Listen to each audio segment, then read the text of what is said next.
একটু পোজ দি। আজকে আমরা যাচ্ছি সৌরভ রিসর্ট এন্ড ক্যাফে। এখানে আসার মূল কারণ হচ্ছে আমার চাচা ভাই ইমন ও নতুন ফোন নিছে আর আমিও নতুন ফোন নিছি, তাই কিছু সুন্দর ছবি ক্লিক করার জন্য এখানে আসা। এখানে আমি আগে অনেকবার আসছি, তাই নতুন করে দেখানোর কিছুই নাই। এই পাশে এইটা আমার ফুফাতো ভাই, ওইটাও আমার ফুফাতো ভাই, দুজনই মাদ্রাসার ছাত্র, বাট ছবি তোলে সেই।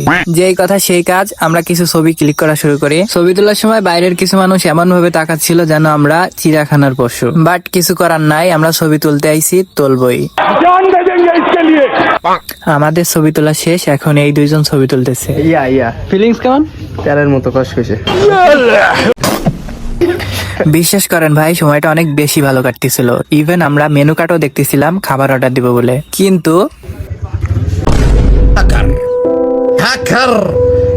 এই দৃশ্য দেখার পর এমন একটা অবস্থা, কারো গলাতে এখন খাবার নামবে না। কারণ সামনের ওই ছোট দূরের কথা তো বাদই দিলাম, আমার আর ইমনেরও গার্লফ্রেন্ড নাই, সিঙ্গেল আমরা। চলে যাচ্ছি আমরা, ছবি তোলো তোমরা। কিছু সময়ের জন্য মনে হচ্ছিল জীবনে কিছু করতেই পারলাম না। আমার লাভ লস নেই, আমার লাইফটাই লস। সো গাইস, আজকের মতো আমরা চলে যাচ্ছি। ব্লগটি ভালো লাগলে অবশ্যই কমেন্ট করে জানাবেন। আল্লাহ হাফেজ সবাইকে, ভালো থাকবেন সবাই।